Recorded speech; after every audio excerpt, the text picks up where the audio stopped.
नमस्ते प्यारे साथियों, कैसे हैं आप सभी। आशा करता हूं बहुत ही अच्छे होंगे और अच्छे से पढ़ाई कर रहे होंगे।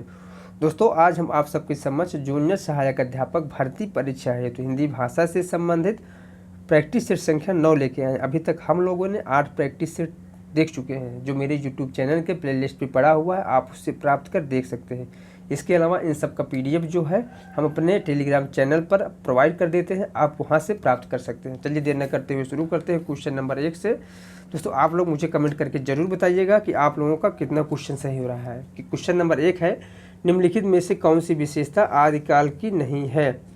वीरों की गाथाएं, युद्धों का सजीव वर्णन, दरबारी साहित्य या फिर राष्ट्र प्रेम की भावना। तो इसमें से ऑप्शन नंबर डी से हो जाएगा। राष्ट्र प्रेम की भावना जो है वह आदिकालीन साहित्य की नहीं है, बाकी तीनों विशेषताएं आदिकालीन साहित्य की हैं। हम लोग अगला क्वेश्चन देखते हैं। उज्ज्वल बरन अधीन तन एक चित्त दो ध्यान, देखत में तो साधु है लिपट पाप की खान।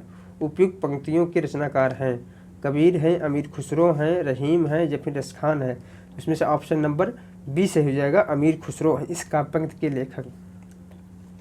अगला क्वेश्चन है, बीजक का संग्रह किसने किया है। धर्मदास ने, रामदास ने, सुंदरदास ने या फिर कबीरदास ने। इसमें से ऑप्शन नंबर ए से हो जाएगा। धर्मदास ने बीजक का संग्रह किया हुआ। किसका काव्य संग्रह है? यह है कबीरदास का। हम लोग अगला क्वेश्चन देखते हैं। सगुण भक्ति और निर्गुण भक्ति में मूल अंतर क्या है। गुरु की महत्ता है, लीला और अवतार है, समन्वयवादिता है या फिर सत्संगति है। इसमें से ऑप्शन नंबर बी से हो जाएगा। लीला और अवतार है सगुण और निर्गुण का मूल अंतर। चलिए हम लोग अगला क्वेश्चन देखते हैं। कनक कनक ते 100 गुनी मादकता अधिकाय। इस पंक्ति में प्रथम कनक का क्या अर्थ है। धतूरा है, सोना है, सुंदरता है या फिर चाँद है। इसमें से ऑप्शन नंबर बी से हो जाएगा। सोना है प्रथम कनक का अर्थ, दूसरे कनक का अर्थ धतूरा है। क्वेश्चन नंबर 6 है, साहित्य सहचर तथा साहित्य सहचर विचार प्रवाह किसकी कृति है। रामविलास शर्मा की है, महावीर प्रसाद द्विवेदी की है, हजारी प्रसाद द्विवेदी की है या फिर शांति प्रिय द्विवेदी की है। इसमें से ऑप्शन नंबर सी से हो जाएगा। हजारी प्रसाद द्विवेदी की है यह दोनों रचनाएं। चलिए हम लोग अगला क्वेश्चन देखते हैं। भारतेंदु युगीन काव्य की विशेषताओं में निम्नलिखित में से कौन सी विशेषता नहीं है। देशभक्ति, राजभक्ति, जन साहित्य या फिर दरबारी साहित्य। इसमें से ऑप्शन नंबर डी से हो जाएगा। दरबारी साहित्य जो है द्विवेदी युगीन साहित्य की विशेषताएं नहीं है, बाकी तीनों विशेषताएं द्विवेदी भारतेंदु युगीन की है। चलिए हम लोग अगला क्वेश्चन देखते हैं। क्वेश्चन नंबर 8, निम्नलिखित में से कौन प्रगतिवादी कवि नहीं है। इनमें से एक कौन कवि जो है प्रगतिवादी नहीं है। केदारनाथ अग्रवाल है, वैद्यनाथ मिश्र हैं, शिव मंगल सिंह सुमन है या फिर रघुवीर सहाय है। इसमें से ऑप्शन नंबर डी से हो जाएगा। रघुवीर सहाय जो है प्रगतिवादी कवि नहीं है, बल्कि प्रयोगवादी कवि हैं। हम लोग अगला क्वेश्चन देखते हैं। भूले बिसरे चित्र उपन्यास किसकी है। भूले बिसरे चित्र उपन्यास जो रचनाकार है वह कौन है। यशपाल है, भगवती चरण वर्मा है, वृंदावन लाल वर्मा है या फिर नागार्जुन है। इसमें से ऑप्शन नंबर बी से ही हो जाएगा। भगवती चरण वर्मा है। चलिए हम लोग अगला क्वेश्चन देखते हैं। क्वेश्चन नंबर 10 देखते हैं। साहित्य लहरी किसकी काव्य रचना है। मीराबाई की है, सूरदास की है, बिहारी की है या फिर रहीमदास की है। इसमें से ऑप्शन नंबर बी से हो जाएगा। साहित्य लहरी जो है वह सूरदास की रचना है। हम लोग अगला क्वेश्चन देखते हैं। भारतेंदु हरिश्चंद्र का जन्म कहाँ हुआ, मतलब कब हुआ था, किस सन में। 1885 में, 1880 में, 1850 में या फिर 1855 ईस्वी में। इसमें से ऑप्शन नंबर सी से हो जाएगा। 1850 ईस्वी में भारतेंदु हरिश्चंद्र का जन्म हुआ था। चलिए हम लोग अगला क्वेश्चन देखते हैं। क्वेश्चन नंबर 12, सदाचार की ताबीज किसकी रचना है। बाबू गुलाब राय की है, विवेकी राय की है, हरिशंकर परसाई की है या फिर शरद जोशी की है। इसमें ऑप्शन नंबर सी से हो जाएगा। हरिशंकर परसाई की रचना है सदाचार की ताबीज। चलिए हम लोग अगला क्वेश्चन देखते हैं। क्वेश्चन नंबर 13, हिंदी साहित्य सम्मेलन प्रयाग की स्थापना कब की गई थी। 1901 में, 1910 में या फिर 1915 में या फिर 1920 ईस्वी में। इसमें से ऑप्शन नंबर बी से हो जाएगा। 1910 ईस्वी में किया गया था। चलिए हम लोग अगला क्वेश्चन देखते हैं। आरत कीजिए हनुमान लला की के रचयिता कौन है। नाभादास है, रामानुज हैं या फिर रामानंद है या फिर तुलसीदास हैं। तो इसमें से ऑप्शन नंबर सी से हो जाएगा। रामानंद हैं। चलिए हम लोग अगला क्वेश्चन देखते हैं। कबीर का संबंध किस काव्यधारा से है। कबीर का संबंध जो है वह किस काव्यधारा से। प्रेम मार्गी सूफी काव्यधारा से, ज्ञान मार्गी निर्गुण काव्यधारा से, कृष्ण काव्यधारा से, या फिर राम भक्ति काव्यधारा से। इसमें से ऑप्शन नंबर जो हो जाएगा, ऑप्शन नंबर बी से हो जाएगा, ज्ञान मार्गी निर्गुण भक्ति धारा से है कबीर का संबंध। चलिए हम लोग अगला क्वेश्चन देखते हैं। क्वेश्चन नंबर 16, हिंदी का प्रथम सूफी कवि कौन है? मुल्ला दाऊद हैं, जायसी हैं, मुल्ला वजही हैं, या फिर कुतुबन है। इसमें से ऑप्शन नंबर ए से हो जाएगा, मुल्ला दाऊद है हिंदी साहित्य के प्रथम सूफी कवि। चलिए हम लोग अगला क्वेश्चन देखते हैं। तुम जिन जानो गीत है यह निज ब्रह्म विचार किसने कहा है? कबीर ने, रैदास ने, सूरदास ने, या फिर तुलसीदास ने। इसमें से ऑप्शन नंबर ए से हो जाएगा, कबीर दास जी ने कहा है। चलिए हम लोग अगला क्वेश्चन देखते हैं। किस रचना को छंदों का अजाब घर कहा जाता है? रामचरितमानस को, चंद छंद वर्णन की महिमा को, रामचंद्रिका को, या फिर पृथ्वी राजरासों को। तो इसमें से ऑप्शन नंबर सी से हो जाएगा, रामचंद्रिका को कहा जाता है। चलिए हम लोग अगला क्वेश्चन देखते हैं। क्वेश्चन नंबर 19 देखते हैं। भूषण को कवि भूषण की उपाधि किसने प्रदान की है? शिवाजी ने, छत्रसाल ने, सोलंकी राजा रुद्र ने, या फिर इनमें से कोई नहीं। इसमें से ऑप्शन नंबर सी से हो जाएगा, सोलंकी राजा रुद्र ने प्रदान किया हुआ। चलिए हम लोग अगला क्वेश्चन देखते हैं। मतीराम की भाषा है, कैसी भाषा है? बोलचाल की ब्रज भाषा, साहित्यिक ब्रज भाषा, साहित्यिक अवधि, या फिर साहित्यिक राजस्थानी। इसमें से ऑप्शन नंबर बी से हो जाएगा, साहित्यिक ब्रज भाषा है मतीराम की भाषा। चलिए हम लोग अगला क्वेश्चन देखते हैं। भारतीय युग के नाटककार हैं, इनमें से एक कौन नाटककार जो है भारतीय युग के हैं? श्रीनिवास दास, जयशंकर प्रसाद, हरकृष्ण प्रेमी, या फिर वृंदावन लाल वर्मा। इसमें से ऑप्शन नंबर ए से हो जाएगा, श्रीनिवास दास जो है भारतीय युग के नाटककार हैं। हम लोग अगला क्वेश्चन देखते हैं। द्विवेदी युगीन साहित्य में किस प्रवृत्ति की प्रमुखता नहीं है? गद्यात्मकता है, या फिर काव्यात्मकता है, या फिर वैचारिकता है, या फिर इतिवृत्तात्मकता है। तो इसमें से ऑप्शन नंबर बी से हो जाएगा। चलिए हम लोग अगला क्वेश्चन देखते हैं। क्वेश्चन नंबर 23 देखते हैं। आंसू है, आंसू क्या है? मुक्तक काव्य संकलन है, या फिर अतुकांत काव्य संकलन है, या फिर प्रबंध काव्य है, या फिर इनमें से कोई नहीं। तो ऑप्शन नंबर डी से हो जाएगा, इनमें से कोई नहीं, क्योंकि आंसू एक विरह काव्य है। क्या है? विरह काव्य। चलिए हम लोग अगला क्वेश्चन देखते हैं। क्वेश्चन नंबर, निम्न पंक्तियाँ किस प्रसिद्ध कविता से उद्धृत हैं? प्रतिपल परिवर्तित व्यूह, भेद कौशल समूह, राक्षस विरुद्ध प्रत्युह, क्रुद्ध कपि विषम। किससे है ये? राम शक्ति पूजा से है, बादल राग से है, या फिर पेशोला की प्रतिध्वनि से है, या फिर शेर सिंह का सत्य समर्पण से है। तो इसमें से ऑप्शन नंबर जो से हो जाएगा, ऑप्शन नंबर ए, राम शक्ति की पूजा से है। राम शक्ति पूजा किसकी रचना है? सूर्यकांत त्रिपाठी निराला की है। यह इनकी लंबी कविता है। किसकी? सूर्यकांत त्रिपाठी निराला की राम शक्ति की पूजा। क्वेश्चन नंबर 25 है। छायावाद विलायती अभिव्यंजनावाद का विलायती संस्करण है, यह किसका कथन है? महादेवी वर्मा की, हजारी प्रसाद द्विवेदी की, या फिर भगवती चरण वर्मा की, या फिर रामचंद्र शुक्ल की। तो इसमें ऑप्शन नंबर से हो जाएगा, ऑप्शन नंबर डी, आचार्य रामचंद्र शुक्ल का कहना है। चलिए हम लोग अगला क्वेश्चन देखते हैं। क्वेश्चन नंबर 26 देखते हैं। इनमें से कौन उत्तर छायावादी कवि नहीं है? इनमें से एक कौन कवि जो है उत्तर छायावादी कवि नहीं है? नरेंद्र शर्मा है, राम कुमार वर्मा है, बच्चन है, या फिर अंचल है। तो क्वेश्चन नंबर 26 का ऑप्शन नंबर बी से हो जाएगा, राम कुमार वर्मा जो है वह है छायावादी कवि है, ना कि उत्तर छायावादी कवि हैं। राम कुमार वर्मा जो है छायावादी कवि हैं। चलिए हम लोग अगला क्वेश्चन देखते हैं। क्वेश्चन नंबर 27 देखते हैं। क्वेश्चन नंबर 27 क्या है? प्रगतिवाद के प्रमुख कवि नहीं है, इनमें से एक कौन कवि है? दोस्तों हम लोग क्वेश्चन के अंदर देखते हैं। हाँ, क्वेश्चन नंबर 27, प्रगतिवाद के प्रमुख कवि नहीं है नागार्जुन, दिनकर, अज्ञेय, या फिर मुक्तिबोध। तो क्वेश्चन नंबर 27 का ऑप्शन नंबर सी से हो जाएगा, अज्ञेय जो है वह प्रगतिवादी कवि नहीं है, बल्कि कौन है? यह प्रयोगवादी कवि हैं। चलिए हम लोग अगला क्वेश्चन देखते हैं। क्वेश्चन नंबर 28 देखते हैं। बालकृष्ण शर्मा नवीन का सर्वप्रथम प्रकाशित काव्य संग्रह कौन सा है? क्वासी है, रसीम रेखा है, उर्मिला है, या फिर कुमकुम है। इसमें से ऑप्शन नंबर जो सही हो जाएगा, ऑप्शन नंबर डी सही हो जाएगा, कुमकुम। चलिए हम लोग अगला क्वेश्चन देखते हैं। क्वेश्चन नंबर 29, निम्न में से किसका संबंध प्रयोगवाद से नहीं है? इनमें से किसका संबंध प्रयोगवाद से नहीं है? मनोविश्लेषणवाद, कलावाद, या फिर अस्तित्ववाद, या फिर स्वच्छंदतावाद। तो क्वेश्चन नंबर 29 का ऑप्शन नंबर डी से हो जाएगा, स्वच्छंदतावाद। चलिए हम लोग अगला क्वेश्चन देखते हैं।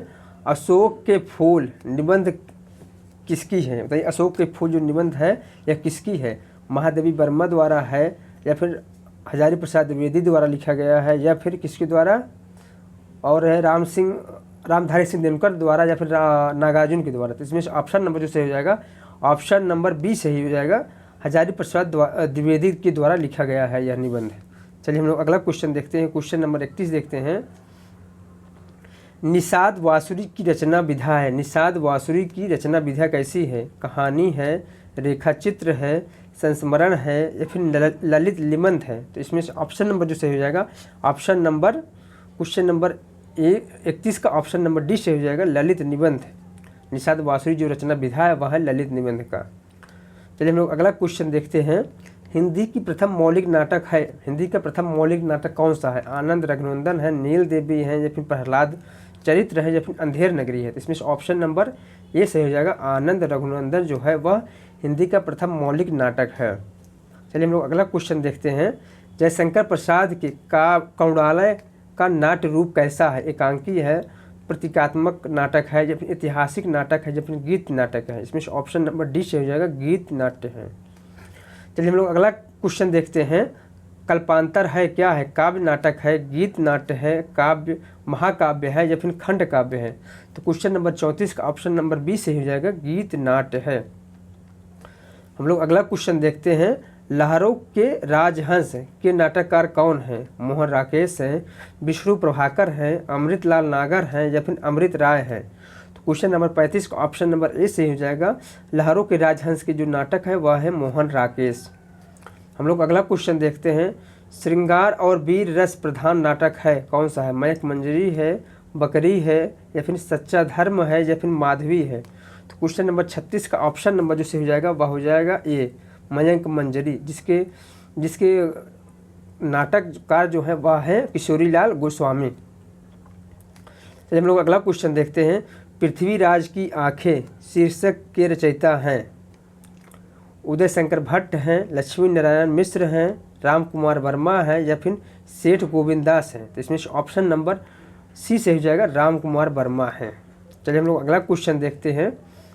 निर्मल वर्मा का चर्चित कहानी संग्रह है, इनमें से कौन सा कहानी संग्रह जो है निर्मल वर्मा का है?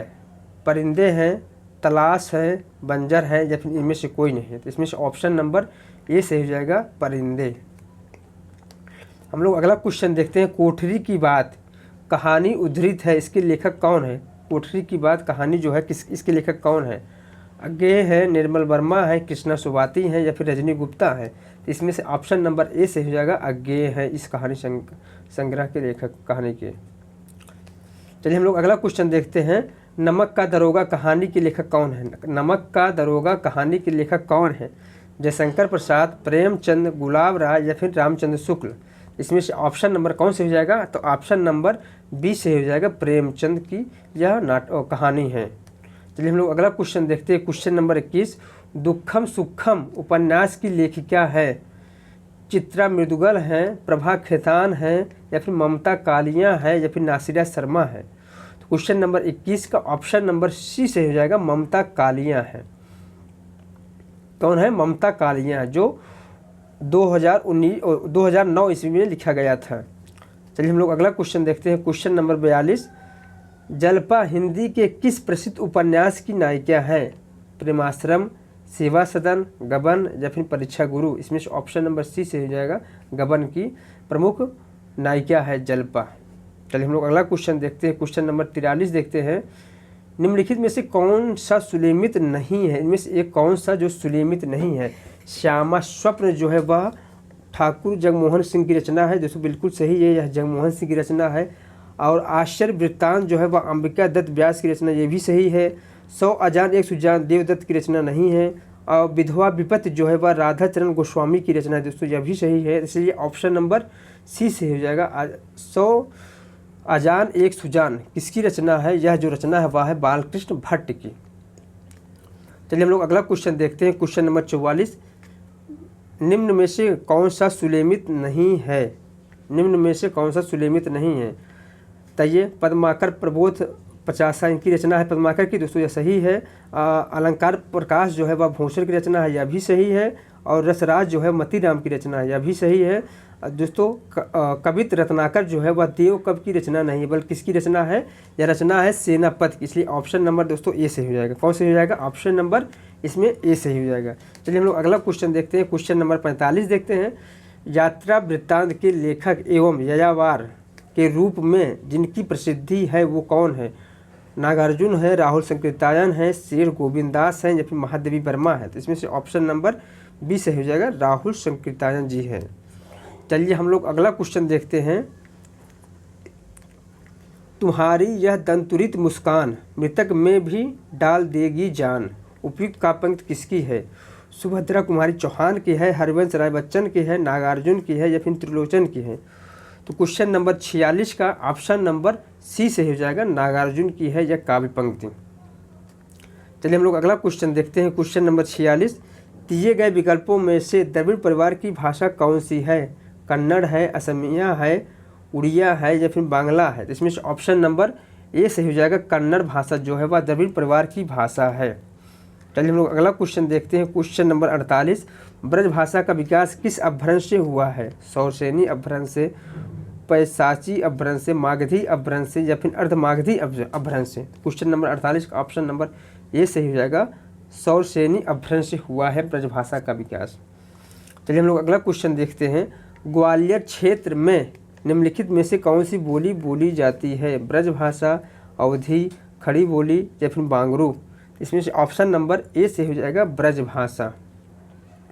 आगरा, मथुरा, धौलपुर और ग्वालियर में ब्रजभाषा बोली जाती है। ठीक दोस्तों, चलिए हम लोग अगला क्वेश्चन देखते हैं, क्वेश्चन नंबर 50। खड़ी बोली हिंदी की उत्पत्ति हुई है मागधी अपभ्रंश से, अर्धमागधी अपभ्रंश से, सौरसेनी अपभ्रंश से या फिर पैशाची अपभ्रंश से? तो क्वेश्चन नंबर 50 का ऑप्शन नंबर सी से हो जाएगा, सौरसेनी अपभ्रंश से हुआ है खड़ी बोली का विकास। अगला क्वेश्चन है, इलाहाबाद में बोली जाने वाली बोली क्या है? ब्रज है, अवधी है, खड़ी बोली है या फिर भोजपुरी है? इसमें से ऑप्शन नंबर बी सही हो जाएगा, अवधी है। इलाहाबाद में जो बोली जाती है वो अवधी भाषा बोली जाती है। अगला क्वेश्चन है, खड़ी बोली हिंदी का अन्य नाम क्या है? भारती या फिर कौरवी या फिर हरियाणवी या फिर हिंदी? इसमें से ऑप्शन नंबर जो सही हो जाएगा, ऑप्शन नंबर बी से हो जाएगा, कौरवी खड़ी बोली का अन्य नाम है। चलिए हम लोग अगला क्वेश्चन देखते हैं, क्वेश्चन नंबर 53 देखते हैं। बिहारी हिंदी का विकास किस प्राकृतिक या अपभ्रंश से माना गया है? सौरसेनी से, मागधी से, अर्धमागधी से या फिर पैशाची से? इसमें से ऑप्शन नंबर से हो जाएगा, ऑप्शन नंबर बी से हो जाएगा, मागधी अपभ्रंश से माना गया है या हुआ है। अष्टछाप के कवि हैं, इनमें से एक कौन कवि है जो अष्टछाप के कवि हैं? स्वामी हरिदास हैं, हित हरिवंश हैं या फिर प्रियादास हैं या फिर कुम्भन दास हैं? इसमें से ऑप्शन नंबर डी सही हो जाएगा, कुम्भन दास हैं अष्टछाप के कवि हैं। बाकी जो हैं तीनों अष्टछाप के कवि नहीं हैं। चलिए हम लोग अगला क्वेश्चन देखते हैं, क्वेश्चन नंबर 55 देखते हैं। निम्नलिखित में से किन लेखकों का संबंध फोर्ट विलियम कॉलेज से था? इनमें से किस लेखक का संबंध फोर्ट विलियम कॉलेज से था? राजा लक्ष्मण सिंह, शिव प्रसाद सितारे हिंद का या फिर राम प्रसाद निरंजनी, वैकुंठ नाथ मिश्र का या फिर जुगल किशोर बालमुकुंद गुप्त का या फिर लल्लू लाल या फिर सदन मिश्र का? इसमें से ऑप्शन नंबर जो सही हो जाएगा वो ऑप्शन नंबर डी से हो जाएगा, लल्लू लाल का और सदन मिश्र का। चलिए हम लोग अगला क्वेश्चन देखते हैं, क्वेश्चन नंबर 56। इनमें से कौन सी रचना तुलसीदास की है? राम ध्यान मंजरी है, राम सतसई है, कृष्ण गीतावली है या फिर श्री रामाचरण पद्धति है? तो इसमें ऑप्शन नंबर सी से हो जाएगा, कृष्ण गीतावली है तुलसीदास की रचना। हम लोग अगला क्वेश्चन देखते हैं, क्वेश्चन नंबर 57 देखते हैं। इनमें से कौन सा नाटक भारतेंदु का नहीं है? इनमें से एक कौन सा नाटक है जो भारतेंदु का नहीं है? भारत जननी भारतेंदु का हरिश्चंद्र का नाटक यह है, भारत दुर्दशा भी है और अंधेर नगरी भी है, जबकि भारत सौभाग्य जो है इनका नाटक नहीं है। बल्कि किसका नाटक है भारत सौभाग्य? बद्री नारायण चौधरी प्रेमघन का नाटक है भारत सौभाग्य, इसलिए ऑप्शन नंबर सी सही हो जाएगा। चलिए हम लोग अगला क्वेश्चन देखते हैं। रस के अनुसार अपस्मार है क्या है? एक प्रकार का उपमान है जिसमें उपमेय और हेता सिद्ध की जाती है, या फिर संचारी भाव का एक प्रकार है, या आधुनिक रसाचार्यों द्वारा खोजा गया एक रस है, या फिर काव्य में एक प्रकार का दोष है। तो इसमें ऑप्शन नंबर जो से हो जाएगा वो ऑप्शन नंबर बी से हो जाएगा, संचारी भाव का एक प्रकार है अपस्मार। ठीक है, चलिए हम लोग अगला क्वेश्चन देखते हैं। क्वेश्चन नंबर 59 देखते हैं। सरल या साधारण वाक्य किसे कहते हैं? सरल या साधारण वाक्य किसे कहते हैं? जो छोटा हो, जिसका अर्थ सरलता से समझ में आ जाए, या फिर जिसमें एक कर्ता और अनेक क्रियाएं हों, या जिसमें एक उद्देश्य हो, एक विधेय हो, या और एक क्रिया हो। इसमें से ऑप्शन नंबर जो सही हो जाएगा ऑप्शन नंबर डी सही हो जाएगा। चलिए हम लोग अगला क्वेश्चन देखते हैं। शुद्ध वर्तनी का चयन करना है इसमें से हमें। दोस्तों आप लोग बताइए इसमें से कौन सा शुद्ध है? तो इसमें से ऑप्शन नंबर जो सही हो जाएगा ऑप्शन नंबर बी सही हो जाएगा, श्रीमती शुद्ध शब्द है। ठीक है, चलिए हम लोग अगला क्वेश्चन देखते हैं। क्वेश्चन नंबर 61 देखते हैं। निम्नलिखित में से कौन सा शब्द जातिवाचक संज्ञा है? इनमें से एक कौन सा शब्द जातिवाचक संज्ञा है? मिठास है, कर्मचारी है, खट्टा है, या फिर पर्वत है। इसमें से ऑप्शन नंबर बी से हो जाएगा, कर्मचारी जो है वह जातिवाचक संज्ञा है। चलिए हम लोग अगला क्वेश्चन देखते हैं। आप बीती शब्द में समास है। आप बीती शब्द में कैसा समास है? द्वंद्व समास है, कर्मधारय समास है, या फिर तत्पुरुष समास है, या फिर द्विगु समास है। तो इसमें से ऑप्शन नंबर दोस्तों सी से हो जाएगा, तत्पुरुष समास है आप बीती में। चलिए हम लोग अगला क्वेश्चन देखते हैं। क्वेश्चन नंबर 63 देखते हैं। सूक्ति का संधि विच्छेद क्या होगा? बताइए सूक्ति का जो छंद विच्छेद होगा, संधि विच्छेद होगा, वह क्या होगा? इसमें से दोस्तों जो ऑप्शन से हो जाएगा ऑप्शन नंबर कौन से हो जाएगा? ऑप्शन नंबर ए से हो जाएगा, सु प्लस उक्त। ऑप्शन नंबर ए से हो जाएगा इसमें। चलिए हम लोग अगला क्वेश्चन देखते हैं। क्वेश्चन नंबर 64 देखते हैं। कौन सा शब्द अश्व का पर्याय नहीं है? इनमें से एक कौन सा शब्द जो है अश्व का पर्यायवाची नहीं है? घोटक है, तुरंग है, जम्बूक है, या फिर है। इसमें से ऑप्शन नंबर सी से हो जाएगा, जम्बूक जो है वह घोटक, जम्बूक जो है वह अश्व का पर्यायवाची नहीं है। यह किसका पर्यायवाची है? यह जामुन का पर्यायवाची है। चलिए हम लोग अगला क्वेश्चन देखते हैं। क्वेश्चन नंबर 65 देखते हैं। निम्नलिखित वाक्यों में से करण कारण के विभक्त चिन्ह का प्रयोग हुआ है। इनमें से एक किसमें करण कारण चिन्ह का प्रयोग हुआ है? चलिए हम लोग देख लेते हैं। पैरों से चलना यात्रा, प्राणों से चलना जीवन, समुदाय से चलना समाज, तथा देश काल से चलना इतिहास कहलाता है। तो इसमें से दोस्तों जो ऑप्शन सही होगा ऑप्शन नंबर यही सही हो जाएगा। कौन सा? ऑप्शन नंबर यही सही हो जाएगा। क्वेश्चन नंबर 65 का ऑप्शन नंबर ए ही सही हो जाएगा। इसमें करण कारण है। चलिए हम लोग अगला क्वेश्चन देखते हैं। आप लोग और विकल्प देख लीजिए। चलिए हम लोग अगला क्वेश्चन देखते हैं। Question number 66। निम्नलिखित में से कौन सा शब्द तत्सम नहीं है? इनमें से एक कौन सा शब्द है जो तत्सम नहीं है? अमी है, मनुष्य है, स्तंभ है, या फिर गमन है। तो इसमें से ऑप्शन नंबर ए से हो जाएगा। अमी जो है वह तत्सम शब्द नहीं बल्कि तद्भव शब्द है। इसका तत्सम जो है वह है अमृत। बाकी तीनों जो है वह तत्सम शब्द है। चलिए हम लोग अगला क्वेश्चन देखते हैं। वर्तनी की दृष्टि से इसमें शुद्ध शब्द कौन सा है? इनमें से एक कौन शुद्ध शब्द है? इसमें से जो शुद्ध शब्द है दोस्तों, अशुद्ध बोला है दोस्तों, सॉरी दोस्तों, इसमें अशुद्ध शब्द का हमें चयन करना है। सूची भी सही है, यानी भी सही है, और शुष्क भी सही है, जबकि यान जो दोस्तों अशुद्ध शब्द है। इसलिए ऑप्शन नंबर ए सही हो जाएगा इसमें। चलिए हम लोग अगला क्वेश्चन देखते हैं। क्वेश्चन नंबर 68 है। अट्टालिका का तद्भव रूप है। अटाला है, अटल है, अटारा है, या फिर अटारी है। इसमें ऑप्शन नंबर जो सही हो जाएगा ऑप्शन नंबर डी से हो जाएगा, अटारी जो है इसका तद्भव रूप है। चलिए हम लोग अगला क्वेश्चन देखते हैं। अचरज का तत्सम रूप निम्नलिखित में से कौन सा है? यह है, स्प्रा है, या फिर आश्चर्य है, या फिर लिप्सा है। तो इसमें से ऑप्शन नंबर सी से हो जाएगा, आश्चर्य है। अचरज का जो तत्सम रूप है वह है आश्चर्य। चलिए हम लोग अगला क्वेश्चन देखते हैं। अम्बुज का जो पर्यायवाची कौन कौन होगा? कमल या शंख होगा, या फिर कमल या फिर ब्रह्मा होगा, ब्रज या बेंत होगा, या फिर मीन या जलकुंभी होगा। इसमें से ऑप्शन नंबर जो सही हो जाएगा ऑप्शन नंबर ए से हो जाएगा, कमल और शंख जो है अम्बुज के पर्यायवाची शब्द हैं। चलिए हम लोग अगला क्वेश्चन देखते हैं। Question number 71। वह दिन भर पढ़ता रहता है। रेखांकित पद में अव्यय का भेद बताना है। इसमें से अव्यय के भेद बताना है। कौन सा अव्यय है? परिणामवाची है, निपात है, समुच्चय बोधक है, या फिर प्रश्नवाचक है। तो इसमें से ऑप्शन नंबर बी सही हो जाएगा, निपात है दिन भर में अव्यय। चलिए हम लोग अगला क्वेश्चन देखते हैं। Question number 72। छंद का नाम बताना है। मुरली अधर धर श्याम सुंदर, जब लगाते तान है, सुनकर मधुर धुन भावना में बह रहे रसखान है। क्या है? रोला छंद है, हरगीतिका छंद है, उल्लाला छंद है या फिर गीतिका छंद है। इसमें से ऑप्शन नंबर से हो जाएगा, ऑप्शन नंबर बी से हो जाएगा, हरगीतिका छंद है इसमें। चलिए हम लोग अगला क्वेश्चन देखते हैं, क्वेश्चन नंबर 73 देखते हैं। खग कुल कुल सा बोल रहा, रेखांकित शब्द में अलंकार है। इनमें से जो कुल कुल कुल 3 बार दिया है, इसमें दोस्तों कौन सा अलंकार है? यमक है, श्लेष है या फिर उपमा है या फिर रूपक है। इसमें से ऑप्शन नंबर ए से हो जाएगा, यमक अलंकार है। क्वेश्चन नंबर 73 का ऑप्शन नंबर ए से हो जाएगा। चलिए हम लोग अगला क्वेश्चन देखते हैं, क्वेश्चन नंबर 74। कनक कनक तिसौ गुनी मादकता अधिकाय, उन्हीं खाए बौराए नर यही पाए बौराए। उक्त पंक्ति में कौन सा अलंकार है? अनुप्रास है, श्लेष है, उपमा है या फिर यमक है। इसमें से कौन सा अलंकार है? ऑप्शन नंबर डी से हो जाएगा, यमक अलंकार है इसमें। चलिए हम लोग अगला क्वेश्चन देखते हैं, क्वेश्चन नंबर 75। कपट और कपाट का क्या अर्थ है? बताइए, कपट और कपाट का क्या अर्थ है? धोखा और दरवाज़ा, धोखा और दरवाज़ा या फिर धोखा। दोस्तों ए और सी ऑप्शन एक ही जैसे हैं, और या फिर धोखा और दराजा। इसमें से दोस्तों ऑप्शन नंबर ए और सी दोनों हो जाएगा, ए और सी क्योंकि दोनों ऑप्शन एक ही जैसे हैं। इसलिए दोस्तों चलिए हम लोग अगला क्वेश्चन देखते हैं, क्वेश्चन नंबर 76 देखते हैं।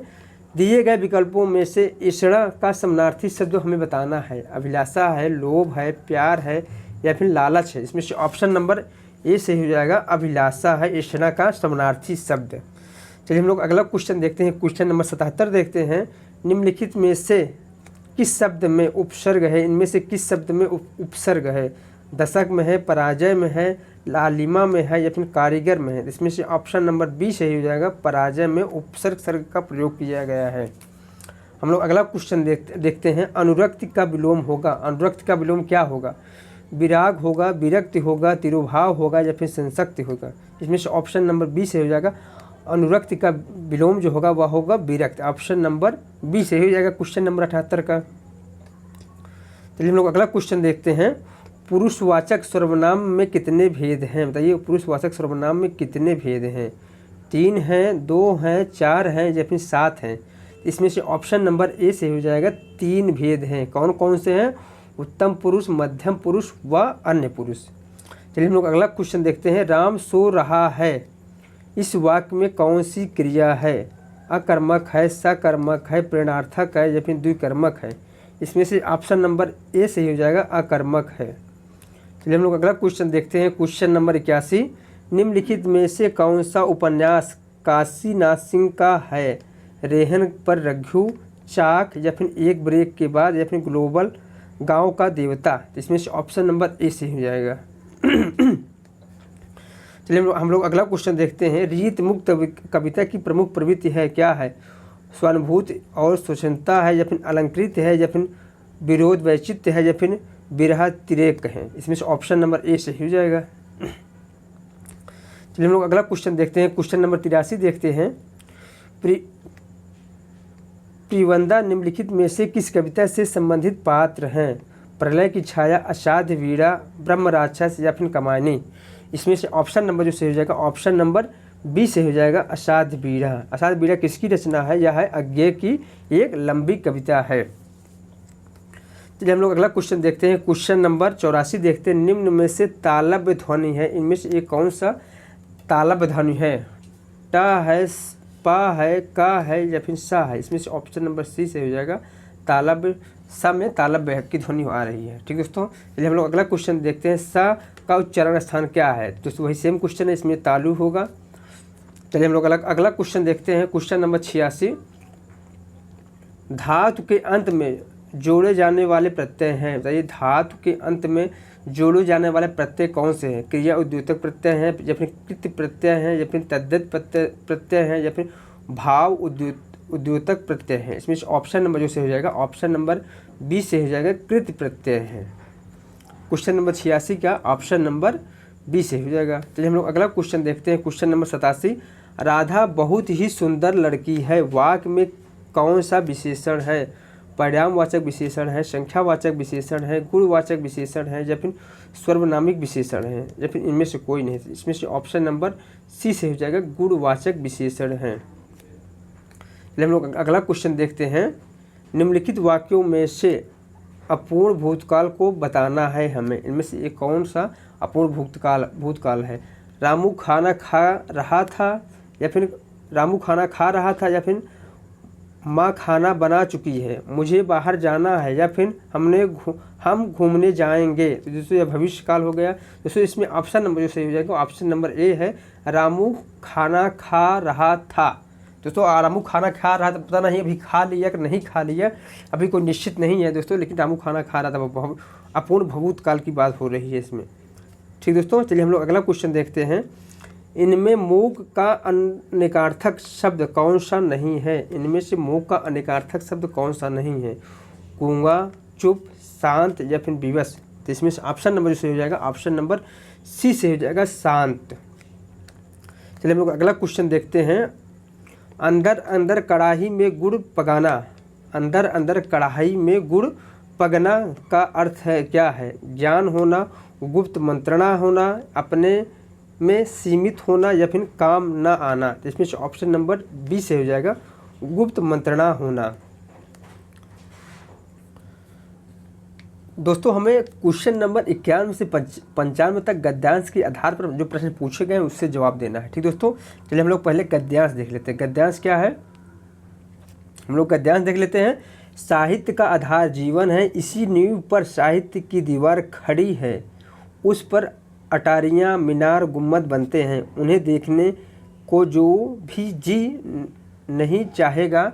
जीवन परमात्मा की सृष्टि है, इसलिए सुबोध, सुगम तथा मर्यादाओं से परिमित है। जीवन परमात्मा को अपने कार्यों का जवाबदेह है या नहीं मालूम, लेकिन साहित्य तो मनुष्य के सामने जवाबदेह है। इसके लिए कानून है जिनसे वह इधर उधर नहीं हो सकता।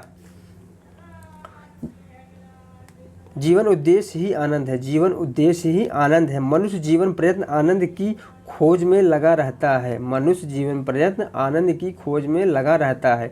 किसी को वह रत्न द्रव्य में मिलता है, किसी को वह भरे पूरे परिवार में मिलता है, किसी को लंबे चौड़े भवन तथा किसी को ईश्वर में। किंतु साहित्य का आनंद इस आनंद से ऊंचा है, उसका आधार सुंदर और सत्य है, उसका आधार सुंदर और सत्य है। वास्तव में सच्चा आनंद सुंदर और सत्य से मिलता है। उसी आनंद को प्रकट करना,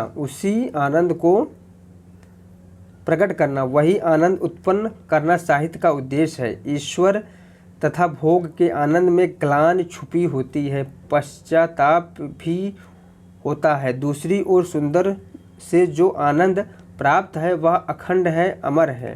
ठीक दोस्तों, चलिए हम लोग अब इसका दोस्तों हम लोग क्वेश्चन देख लेते हैं। क्वेश्चन क्या है? सबसे ऊंचा आनंद वह होता है जो भौतिक साधनों से प्राप्त होता है, सत्य से प्राप्त होता है, साहित्य से प्राप्त होता है या फिर परमात्मा से प्राप्त होता है। तो क्वेश्चन नंबर 91 का ऑप्शन नंबर सी से हो जाएगा, साहित्य से प्राप्त होता है काव्यांश के आधार पर।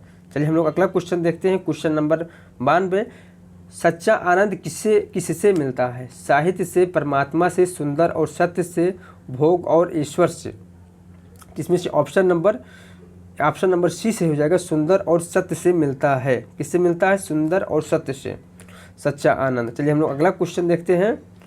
साहित्य मनुष्य के सामने क्या है? साहित्य मनुष्य के सामने क्या है? आनंद है, जवाबदेह है, आधार है या फिर जीवन है। इसमें से ऑप्शन नंबर बी से हो जाएगा, साहित्य जो है मनुष्य के सामने जवाबदेह है। चलिए हम लोग अगला क्वेश्चन देखते हैं। क्वेश्चन नंबर 94, किसके आनंद में ग्लानि छिपी होती है? साहित्य के, भोग के, जीवन के या फिर मृत्यु के।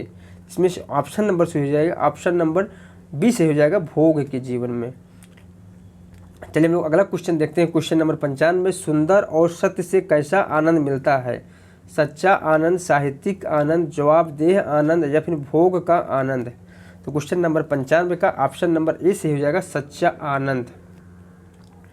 चलिए हम लोग अगला क्वेश्चन देखते हैं। क्वेश्चन नंबर 96, निम्न में से पुल्लिंग शब्द कौन सा है? इनमें से एक कौन सा पुल्लिंग शब्द है? अवस्था, नगर, सेना या फिर शिक्षा। क्वेश्चन नंबर 96 का ऑप्शन नंबर बी से हो जाएगा। नगर जो है वो पुल्लिंग शब्द है। चलिए हम लोग अगला क्वेश्चन देखते हैं। मैं चलती थी, मैं चलती थी, मैं का बहुवचन क्या होगा? मैं का बहुवचन क्या होगा? हम, तुम, वे, सब। इसमें से ऑप्शन नंबर ए से हो जाएगा हम। चलिए हम लोग अगला क्वेश्चन देखते हैं। Question number 98।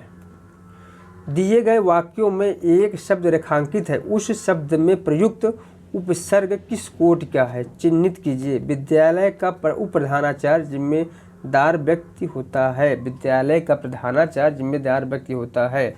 इसमें दोस्तों उप प्रधानाचार्य के बारे में बताना है। उपसर्ग तत्सम उपसर्ग है या फिर तद्भव उपसर्ग है या फिर विदेशज उपसर्ग है या फिर देशज उपसर्ग है। इसमें से ऑप्शन नंबर जो हो जाएगा ऑप्शन नंबर ए तत्सम उपसर्ग है। ठीक दोस्तों, चलिए हम लोग अगला क्वेश्चन देखते हैं। Question number 99। मालगाड़ी शब्द का समास विग्रह क्या होगा? बताइए मालगाड़ी शब्द का समास विग्रह क्या होगा? माल की गाड़ी या फिर माल की गाड़ी, माल की गाड़ी या फिर माल से गाड़ी या फिर माल के लिए गाड़ी या फिर माल द्वारा गाड़ी। इसमें से ऑप्शन नंबर सी से हो जाएगा माल के लिए गाड़ी। ठीक दोस्तों, चलिए हम लोग अगला क्वेश्चन देखते हैं। क्वेश्चन नंबर 100 देखते हैं और इस प्रैक्टिस सेट का लास्ट क्वेश्चन देखते हैं। पुस्तकालय में कौन सी संधि है? बताइए पुस्तकालय में कौन सी संधि है? दीर्घ संधि है, गुण संधि है, वृद्धि संधि है या फिर यड़ संधि है? तो इसका दोस्तों छंद विशेष जो होगा वह होगा पुस्तक प्लस आलय। दोस्तों यह है दीर्घ स्वर संधि है। इसमें ऑप्शन नंबर ए से हो जाएगा दीर्घ स्वर संधि। ठीक दोस्तों, यह वीडियो दोस्तों यहीं समाप्त हो रहा है। इसका अगला प्रैक्टिस सेट 10वां प्रैक्टिस सेट हम दोस्तों कल लेके आएंगे। यदि मेरा वीडियो आप सभी लोगों को अच्छा लगा हो तो लाइक करें और सब्सक्राइब करें।